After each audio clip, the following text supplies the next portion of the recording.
Hello, this is Jennifer Blaze. I quickly wanted to give a quick overview of how to create a Google assignment inside of Canvas.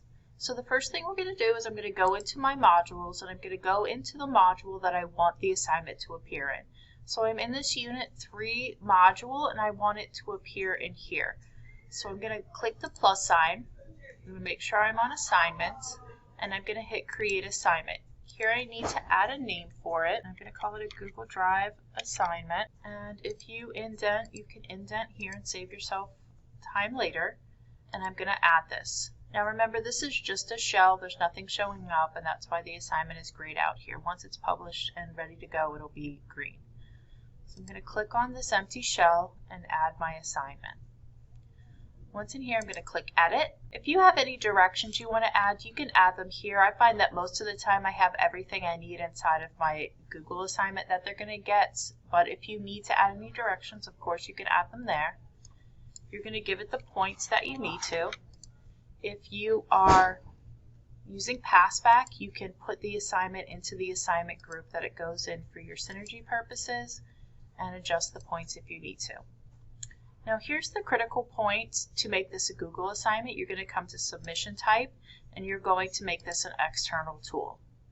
From here we go to Find and we come down to Google Drive Assignments LTI 1.3. You may be asked to link or continue from your Google 1 or 2 times depending on if you've done this before or not. And then what's going to pop up is this Google Assignment Creator.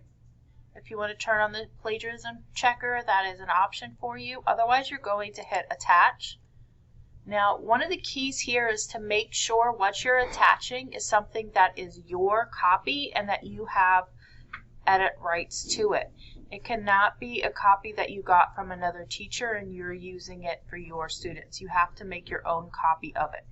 So that is a key step that you have to make sure you've done. Once you do that, you're going to go ahead and put the assignment that you want to put into the document. So making sure I'm picking something that I created or is a copy of mine. So I'm going to put that into, and then I'm going to click Add. Once I've done that, you're going to decide if you want it to be a Google assignment grade or speed grader. I like speed grader, so I'm going to go with that, and I'm going to hit create. This is another step that people sometimes overlook.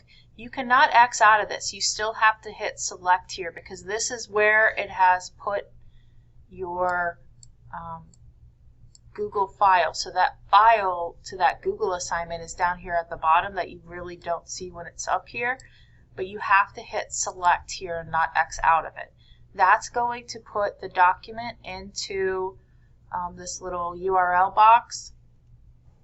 You can change this to whatever you need it to be for attempts, and you're going to have to everyone. And then add a due date so that it goes onto the student's to-do list. Once that is done, I'm going to hit Save and Publish. You can hit Save if you're not ready to have it published, and that's all you need to do. For you as a teacher, you're going to see this because this is what it looks like from your side. Unfortunately, Student View doesn't really work in this because you don't have a student Google account, but that's all you need to do. If you have any questions, please let one of your ITSs know.